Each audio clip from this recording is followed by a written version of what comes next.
Oh, this is going to be a really, really fun show.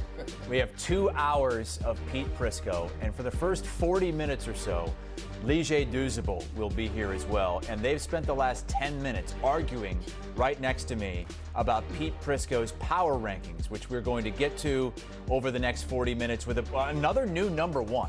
It's 7th or 8th different number one team this season. It's the Denver Broncos on top after coming back to beat the Packers. The Patriots were number one last week, but they fall to 4 after blowing a 21-point lead to the Bills. The Packers, the biggest fallers, down 5 to number 10 after blowing that lead to the Broncos late and losing a couple of big players. And interesting tiers here. Pete, the chasing a championship tier cuts off with the Bears. What's up with that? I don't put those in tiers. What do you mean you don't do that? I don't do the tiers. I just put the rankings together, and people put the tiers together. Oh, but I was going to say, why the Texans aren't in there? Yeah, he doesn't have the Niners. Oh, in the okay. Don't talk championship about tier. it in chasing The championship. Bills aren't in the chasing a championship tier. Because I don't put those tiers together. I got you. These are your power rankings. I don't put the tiers Who we need to complain to, Pete? God. I don't put the tiers together. I put the teams. I rank the teams. They put them in the tiers. All right, that's Pete Prisco, Leger Douzable. I'm Chris Hassel. We'll start at the top. The Denver Broncos. You know the last time you had Denver number one? I heard it was a long time ago. 2016. Oh, my God. Which is kind of interesting. Not 2015 when they won the Super Bowl. Yeah. 2016 when Trevor Siemian was the quarterback. They started 4-0 that year, and Pete had him number one. Why you didn't give him no love in 2015, Pete? That's how long it's been. 2016. 2015. The last time the Broncos were number one, but 11th straight win. And they've earned the right to be in the number one spot. I mean, you win 11 straight, even though the research says that of all the 11-game winning streaks that have been around in the league for teams, their margin of victory is as small as any of them. Think about that. They won a lot of close games, and kudos to them for doing so, because you're going to have to do that in this league. Look, Bo Nix was fantastic last week. There are some flaws in the defense lately that you would admit that. Yeah. They've had some flaws. They haven't been as dominant. But if Bo Nix plays like he did last week, this team, there's no question, can go win a Super Bowl. Yeah, finally, my guy Pete giving Bo Nix and the Broncos some love. I love it. You talked about it. The defense hasn't been as dominant since PS2 has come back, but I love that they turned the switch in the second half. That was a defense we're accustomed to seeing. The defense that had 3 sacks in the second half, 2 interceptions that really got after Jordan Love and sped up his clock. Now, the Green Bay offense was dealing with some injuries, not only at the wide receiver position, Zach Tom, but the offensive line as well. And that's what you do as a good defense. You take advantage of those things. But to me, people have been saying, Pete, and you know this, that Bo Nix, I don't know if they can win it with him. And I've been saying for the longest, this dude has been the most clutch quarterback in the fourth quarter when they needed him the most. He actually started off this game really hot. And the 2 biggest throws to me was that touchdown to Troy Franklin on the switch release on the corner, and he runs the post behind it because he has to hold the safety for a second, and he has like this much room to put the football. And then 4th and 2, I know people are probably scratching their heads like, are you throwing a fade on 4th and 2? But that comes down to timing with the receiver. He has the utmost faith in Courtland Sutton. He put it where only Courtland Sutton can do it. And that's what he's done is this entire season. In the fourth quarter when he needs to make big throws, they've done it. Now, Sean Payton, what were you thinking on that 4th down call? There was no need for that. You literally left the Packers in the game. If he can stop doing that, I think this team is bred to go to the Super Bowl. Look, the Packers were dominating that game. They were winning that. It was 26-14. They were up 9, or weren't they? Like 8 or 9. 23-14. 23-14. Yeah, it was 9 points. And they took that shot down the field, and as soon as Surtain picked it off, but then Watson went out of the game. Yeah. And when Watson went out of the game, it changes the whole dynamic of the offense. And then 2 series later, Parsons went out of the game. So, look, give Denver credit, but I think if those guys are all still on the field, I think the Packers end up winning that. I mean, but we've seen time and time again, Bo Nix in the fourth quarter has been able to bring his team back. So I would have loved to see if both of those guys stay healthy, how that game ultimately finished. Big game this week for them, by the way. Got the Jaguars. They do. They can lock up a potential number 1 seed this Broncos in the driver's seat, a game up on everybody else for that number 1 seed, that bye and home field advantage throughout the playoffs. Over in the NFC, looks like it could come down to Thursday night between the Rams and the Seahawks. These 2 teams only matching up on, 3 days rest. Leger, you were saying how unfortunate that is. I hate that. when you look at these teams moving forward, though, who has the higher ceiling in the playoffs? Whew. I mean, I think you would have to lean towards Matt Stafford because of what he's done before and getting there, and then also the weapons they have on the outside. Now, the question What is, if Adams isn't there? That's what I'm saying. Puka Nacua could not be there because remember, last time he got banged up in the game, he ended up missing the next week. So, like, he get back into that. But he did that last time, too, but he missed the following week. I think he'll play this. So, I mean, but when he came back, he wasn't the same. He was definitely limping. So that's my biggest concern against the Seattle Seahawks defense, who didn't play up to their standard last week, right? With Phillip Rivers, I don't know if guys maybe got lax or Phillip Rivers was just getting rid of the ball quick and Jonathan Taylor. They had a really good game plan for the Indianapolis Colts. But when you look at this, the Seattle team, and I know Pete will bring up this point, what Sam Darnold are we getting in December? Mm-hmm. And I will say this. I thought it was a positive for him to be able to make those two big throws to put Jason Myers in field goal range to win the game because in the past he hadn't done that. Right, so like even though that was a game they probably should have won outright, for him to be able to make those two big throws to get them in field goal range to win the game, I think it goes a long way in his confidence for how he plays in December. You think that offsets how poorly he played the rest of the game? Because he wasn't very good last week. But the offensive line wasn't good. Like no. that Colts defensive line. That's a Colts defense a week ago that just was dominated by a Jacksonville offensive line, which surprised me. And I didn't think Sam Darnold played very well. I think this is all about Sam Darnold versus Matt Stafford, but the Rams have showed some flaws in recent weeks. Yeah. The secondary, which we all praised over the course of this most of the season, hadn't played very well the last couple of weeks. They're not rushing the passer like we expect them to rush the passer. Mm-hmm. So I think of all those things, that's an issue. And if Adams isn't there, the field's not balanced. Right. And I know they use a lot of 3 tight ends, and they've gone to that more often to kind of get the passing game going. You're going to have to use that now because where do they go? They don't use Tutu Atwell. Mm-hmm. He's the only guy that can run. They don't use him. And so what happens now if Adams isn't there? And if he's gone for a long period of time, this is big trouble for the Rams. I think this could be a game. If you love tight ends, this could be your game. Mm-hmm. Because the Seattle Seahawks like to come out in 12 and 13 personnel, 1 back, 2 tight ends, 3 tight ends. And McVay has been very inventive in how he's used Kobe Parkinson. You talked about it. He's been a guy that's been really good in the red zone. If Devontae isn't there, who has been their red zone target, look for Parkinson to maybe have a bigger role in the red zone and in the offense, period. Rams won that first matchup 21-19 in L.A. This one is in Seattle. It's a virtual toss-up in Vegas. We'll pick that game a little bit later here on Spotlight. All right, now to the fireworks. And every time we get to the Buffalo Bills and Pete's power rankings, you guys argue about what's best for the offense. Is it Josh Allen? Is it James Cook?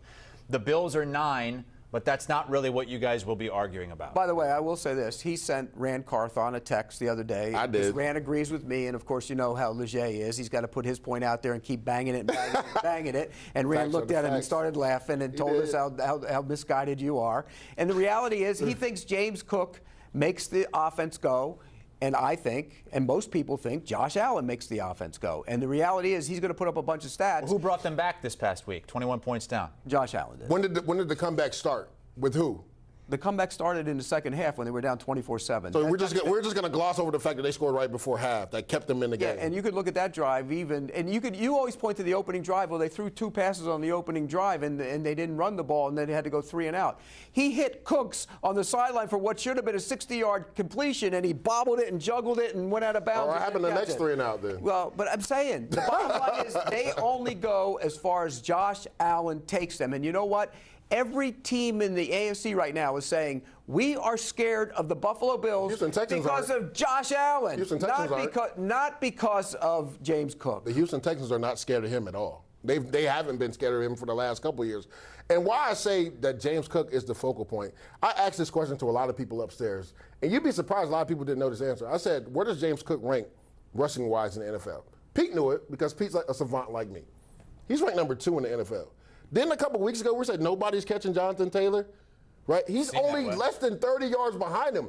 This proves that this guy is the focal point. Here's another stat for you, Has, right? Because we always talk about, or Pete talks about playing Josh Allen loose and letting him go out there and spin it around. Do you know out of their 10 wins, the Bills are 9-1 when he has 30 pass attempts or less?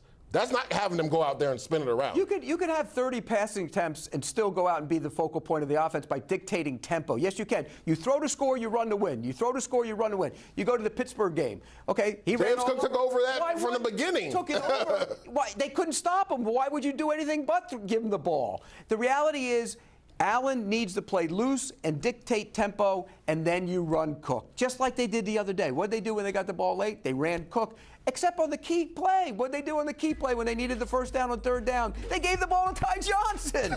They didn't give it to Cook. That's on play calling. I don't know. I don't understand why James Cook wasn't in that scenario.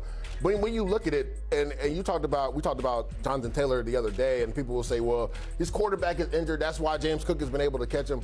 He's still averaging 82 yards a rush game. That's what Jonathan Taylor is averaging even over the last 3. James Cook, you know what he's averaging over the last 3 he has? 110 rush yards. Let's go back to the 3 previous games before the last 3, before the 3-game win streak, Pete. The Miami Dolphins game. Josh Allen threw it for over, I think, 40 attempts. They lost that game. He turned it over twice. You go to the Tampa Bay game. Those first 2 drives were ugly. Back-to-back turnovers for Josh Allen. And James Cook actually ran the ball well, but they got, they started passing it, and Josh Allen used his mobility. Remember, he had 3 rushing touchdowns in that game. And then you go to that Houston Texans game, right? Josh Allen threw it almost 40 times, and they got shellacked in that game. So, to me, I thought Wayne Brady self-scouted and said, just like last year, because Josh Allen didn't throw for over 4,000 yards last year, and I kept telling you James Cook is the focal point of this offense. Let's get back to who we are. Our offensive line has struggled, obviously, pass protect. Did you say Wayne Brady? No, I said Joe Brady. No, he said Wayne Brady. Did I say Joe Brady? Wayne Brady. Joe Brady. Let's make a deal. Joe Brady. I think he self-scouted and went back and said, let's get back to who we are. Let's run the ball with our offensive line because they're better going forward than pass dropping.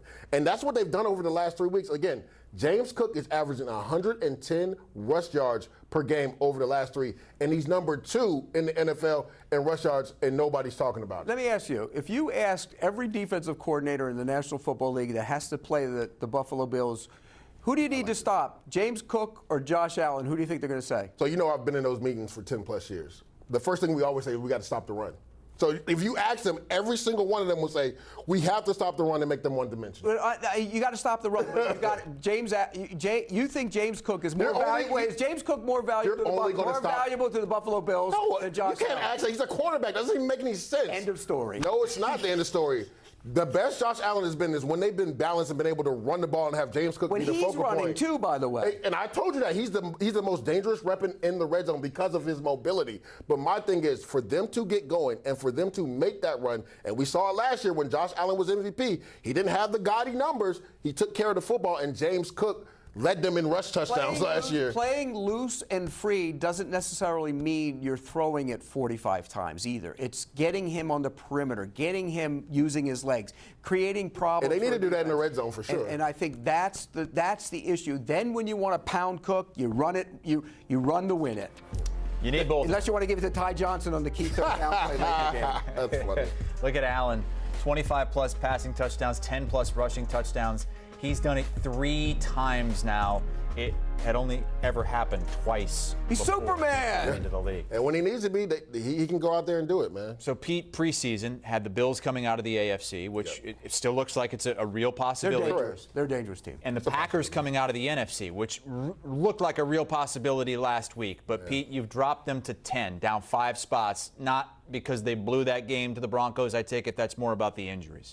This is going to be a real challenge for Matt LaFleur. Really a challenge. When you lose a guy like Micah Parsons off that defense, it just changes the whole dynamic. Now Rashawn Gary, who wasn't getting double teamed, start getting double teamed. Correct. It becomes a problem for him. And then you flip it over to the other side. You lose Christian Watson. Now we don't know how long he's going to be out. But no matter how long he's out, he's the guy that makes the teams have to defend the deep ball down the field, and it changes the way you play on offense. Let's be real. Over the course of up until he went out, Jordan Love was playing great football. He was.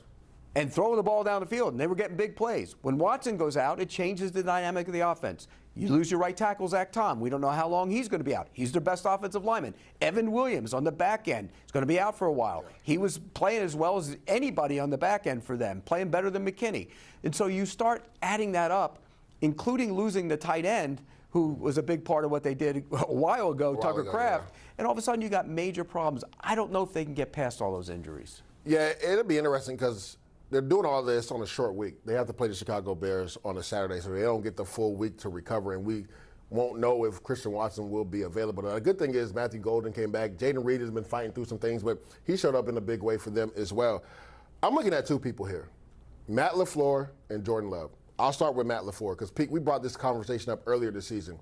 Can he adjust to the personnel when players get hurt? Because remember, that was a question mark earlier. And now he has that opportunity to do that. If Christian Watson can't go, maybe Matthew Golden goes in that because he can really stretch the field and get down. He was banged up for a lot of this. Correct. So he actually looked fresh in that game. So that'll be big for them. Can he get him going? Another guy, Josh Jacobs, I think they need to get him like 3 or 4 targets out of the backfield. I mean, did you see that catch for Drake Greenlaw? Catch a touchdown. I mean, good Lord. Like, again, you run the ball with him to keep the balance, but maybe get him the ball on the perimeter because he's a really good player. And now Jordan Love. And I bring up Jordan Love because this has been everybody's question mark. Can he elevate a team? Right? We've seen Justin Herbert do it multiple times this year without his bookend tackles. You talked about Zach Tom not being there. He doesn't have both of his starting tackles, and he continues to find ways to win. Well, now, Jordan Love, the ball is in your court. They gave you $55 million a year, and these are all playoff games, essentially. Let's not forget that Vikings game. Why isn't that one so interesting? They've actually been playing well the last couple of weeks, and remember, they beat Detroit in Detroit. By the way, Herbert's winning because of his defense. They're not scoring a lot of points right now. That defense didn't show up for Jacksonville. Well, they're not scoring. They didn't win that game either. They didn't either. But, I mean, I feel like he's making all the subsequent plays when it matters. Case in point, Jordan Love had 2 drives at the end of the game to potentially tie that game up. And I felt like he was trying to force the ball down the field when he could have threw a couple checkdowns and got them in better, advantageous field position to take a shot at the end zone, and he didn't do it. Those are the plays that I want to see him make because we've seen Justin Herbert. Sometimes I'm just going to use my mobility to pick up the first down and end the game. I would actually like to see Jordan Love do that a little bit more as well because he is athletic. So that's why I'm saying, Jordan Love, this is your opportunity right here to elevate your team. With all the injuries, can you elevate them and potentially get an NFC North crown and get into the playoffs? Well, he's elevated him. Up until that throw to Christian Watson that was picked off by Surtain, he had elevated him to the point where people were talking. You were thinking he was in my MVP race. This might be the best team in the league at that point. Mm-hmm. That's what you were thinking. They were dominating that game, and then when he threw that interception, the whole thing flipped. Yep. And once Micah Parsons went out, it almost seemed like they were deflated. They were done. Huge game in Chicago this week to try to get the season back on track for Green Bay. And then after that, they have the Baltimore Ravens. And the Ravens, like the Packers, right there on the edge of the playoff race, but they have an extremely difficult schedule coming up. The Ravens have to play at the Packers, at the Steelers. They have a game this week against the Patriots, and right now they're on the outside looking in. Where did they fall in Pete's power rankings?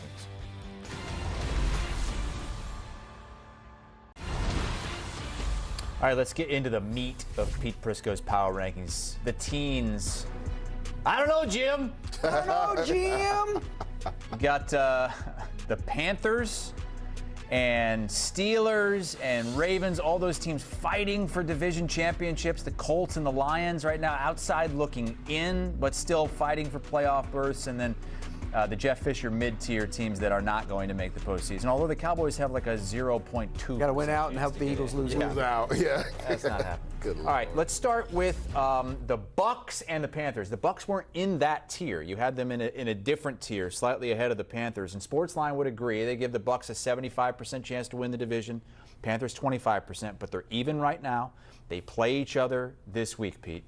Yeah, I'm a little worried about the Bucs. Does anybody want to win this division? By the way, I'm worried about the Bucs' defense. It was awful the other night. They could not stop Kirk Cousins, and every time he got the ball, you knew he was going to go down and get points. And you know, we talk about the offense. They've had so many injuries on the offense. They have guys back now. They're capable of scoring, and they did score the other night. But the defense was awful, and I think they can't rush the passer. And when you can't rush the passer, it's so hard to win in this league. It really is, particularly against teams that can throw the football around. I don't know if the Panthers throw it well enough that it's that big a concern going into this week. But we'll know these two teams play each other twice. But if Tampa wins this week and then beats Miami the next week, the division's over and the last game doesn't matter. So, and the same situation was there for Carolina. Had they won last week and beat this week, they would have won the division. Correct. So I still think Tampa's a little bit better, but they got to play better on the defensive side of the ball. I'm going with history, Pete, and the Panthers have been one loss. And it just happens to fall that the Bucs play them this week, and then they play the Seahawks, and then they play the Bucs again. Because right now it's a pick-em in regards to this division. Like, nobody, to Hazard's point, wants to win this division. We saw the graphic right there. I believe the Bucs over the last 6 are 1-5, and talk about back-to-back losses versus the Saints and the Falcons in the division. Actually, Tyler Shuck has played really well the last couple weeks. But the Panthers had every opportunity, to Pete's point, to go into New Orleans. They're up 17-7 in the third quarter, and then they let Tyler Suggs score 13 unanswered and get them in field goal range to win the game at the end. So it's just inconsistency from both of these teams. And I want to talk about something that Pete talked about with the Bucs defense, because I know people were bringing up Todd Bowles and should he be fired or should he not be fired. When you, as a defensive coordinator, rush 4 and you can't get there, and you put the DBs on islands, it's tough for them to cover. But then when you blitz and the DBs have coverage busts and guys are wide open, what are you supposed to do as a coordinator? So, like, I didn't mind what he said, because you got to think, Pete, this had been 6 consecutive weeks when they hadn't been playing well. I guarantee, knowing playing for Bowles, that behind closed doors, he was telling them, guys, we got to start taking accountability. We need to be where we need to be. Guys need to make plays. So when he finally did it publicly, I didn't mind it, because this had been 6 consecutive weeks, Pete, where the defense was not playing well at all. So there's no magic pill, right? They're a little bit banged up in the secondary. No, but a lot banged up in the secondary. Yeah. You're down your starting corners. I mean, and Kalijah Cansey, people forget about that. I brought him up the other day. When he went out, that changed the whole dynamic. And Vita Vea does nothing. I think he looks heavy, really heavy, and I don't think he's moving like he used to move. And I think when you look at it, they have problems on the defensive line. And to that point, right, they were one of the best run-stopping defenses with Vita Vea in the middle, especially the first couple of weeks when they were 5-1. They've been abysmal against the run the last couple of weeks. They're averaging giving up nearly 5 yards a carry the last couple of weeks, which isn't synonymous with a Todd Bowles defense or any defense where Vita Vea is in the middle of the defense. And we've seen the Panthers just, I mean, if you have a rough run defense, the Panthers They're going to run right at them. 100%. Right at them and all over them. So that would make things really interesting if the Panthers win this game. Let's go to another division race coming down to it in the AFC North. The Ravens, a game behind the Steelers. Now, they still have the Steelers on the schedule, but Sportsline giving them just a 34% chance to get in. I got them actually getting in. And we were just talking about this, Has, right before we came on.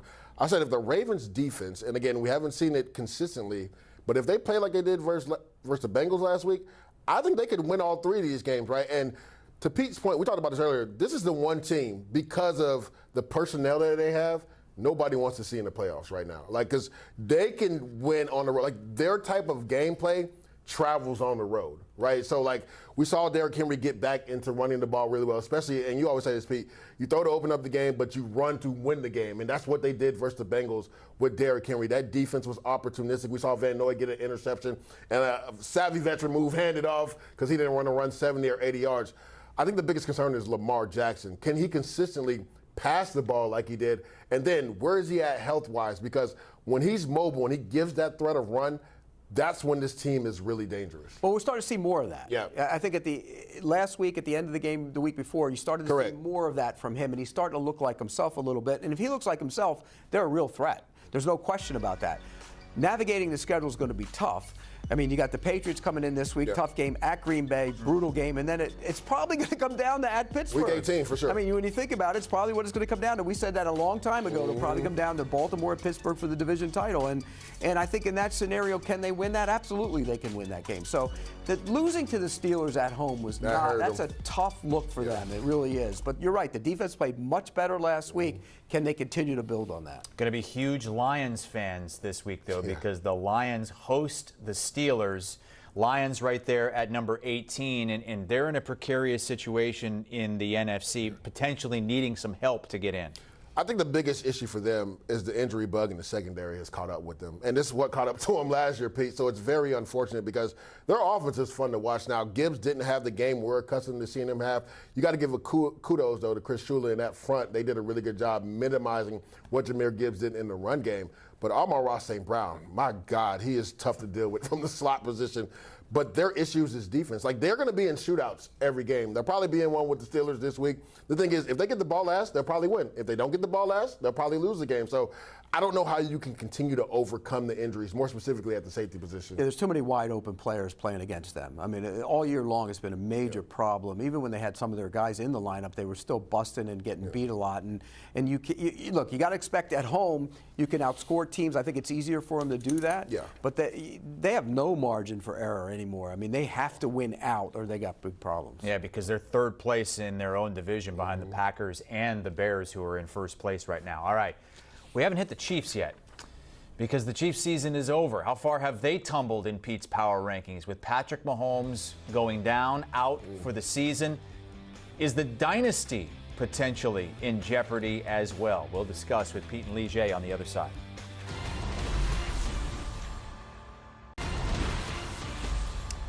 Well, it's been a weird year, and what a weird spot to see the Kansas City Chiefs in the freshly eliminated tier with a couple of other AFC teams, the Dolphins and the Bengals. Then you've got your down bad, then you've got your dumpster fire with the Raiders at the bottom. Let's start with the Chiefs, though. Pete, in your article, you asked the question, is the dynasty over? So I'll let you answer it, Lee. I think this iteration of the dynasty, when we saw Tom Brady go through 2 eras of dynasty, I just think when you talk about the collective group of this dynasty, when you talk about Chris Jones, guys like Travis Kelce, obviously Patrick Mahomes, I think this iteration is done. Right now, the thing is, just like Brady, who actually tore his ACL in his 9th year after winning 3 Super Bowls, can Patrick Mahomes put it together with Big Red and make a second run at a dynasty? And that'll be the interesting thing when you look at this team. Like, we've talked about this for a while, Pete. They've tried to fix that offensive tackle issue, and it's still been a problem. Now, they got Josh Simmons, and he had some personal stuff he had to deal with. Then he ultimately gets hurt. But at right tackle, Jalen Moore has kind of struggled since he's come in as the starting right tackle, and they paid him some pretty good money to come in. Jawan Taylor, I would assume they're going to move off of him. But can they fortify and fix that offensive line? And also, do you construct a team where Mahomes doesn't feel like he has to go out there and do everything? Because, Pete, we talked about this stat, which was ridiculous. Anytime he leads them in rushing, they lose games, right? He cannot be a guy that leads you in rushing. So how do they fix that? They have, I do believe they have the playmakers on the outside and Worthy and Rashee Rice. But even on defense, do they have the subsequent pass rushers? How do they fix that? So this will be interesting to see Big Red's energy, because now he kind of gets to be that artist, right, to get the clay together and mold this team, because they haven't really had to do that. They've always had a team that we knew were going to compete. Now I think they have to retool this team. When does Patrick Mahomes come back? That's part of the question. That's a big part of whether the dynasty's done or not. And I'm not just saying for now. I'm saying, what happens if he doesn't come back until mid-season? Is Andy Reid going to want to go through a season when he's not playing?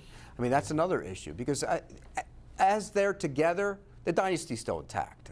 They might have a lull for a year, next year. This year's a lull, then next year, and then they'll be back. And you talk about the offensive line.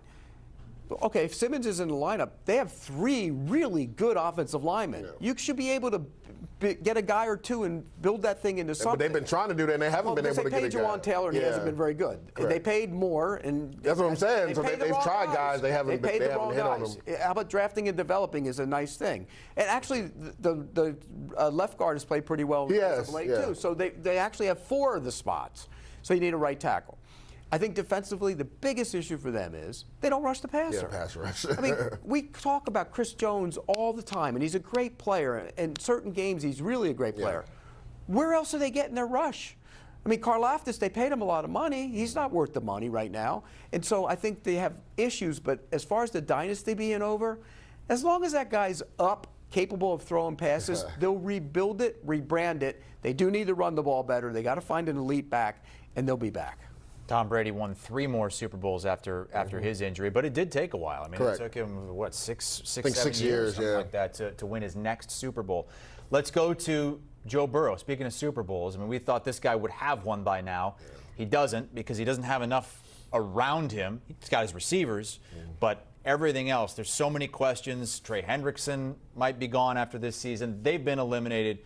What do they have to do to get Burrow where he needs to be? I mean, it's concerning when your franchise quarterback comes out and says, if I'm not having fun, why am I doing it? And the last thing you want is to have another Andrew Luck scenario when you look at Joe Burrow.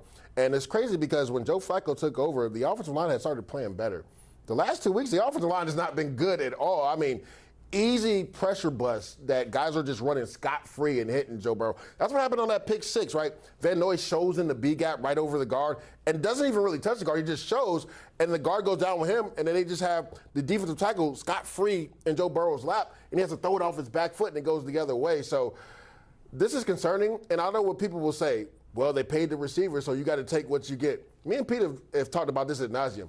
They've tried at the offensive line. They brought in Orlando Brown. They put high draft capital in that offensive line. Guys have just not hit. So to me, maybe that's a front office understanding not understanding the right personnel to get in the building to protect Joe Burrow. But to me, if you're a Bengals front office person or a fan, you have to be concerned when your franchise quarterback says, if I'm not having fun, why am I doing it? And then just going to the Ravens game, Pete, his energy just wasn't there in that game. He looked off. Yeah, he looked totally off in that game. He didn't play very well either. Yeah, you can talk about the pressure all you want. He didn't play very well. Chase dropped a couple of passes. It just wasn't a good feel at all for the Bengals. And that's the most concerning thing. You know, you talk about doing it in Andrew Luck. Yeah. What about doing it Carson Palmer? That's true. I mean, that's the other part of it. Remember, Carson Palmer forced himself out of Cincinnati. Yeah. And if you're the Bengals, you don't want any of that to happen because he is the franchise quarterback.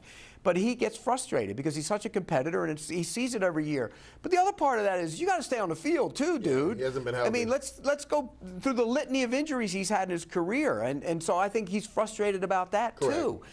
Look, when he's on the field, you have those receivers, you pay those receivers, you can score with anybody. You just got to fortify the offensive line a little bit. They got to start focusing on the defense. Get big. They got a lot of draft picks. Just draft defense, and improve that defense because until they do, they got problems. The funny thing is they have been doing that. Lately. And they still haven't. It still hasn't come. By the way, fruition. Trey Hendrickson, goodbye. He's gone.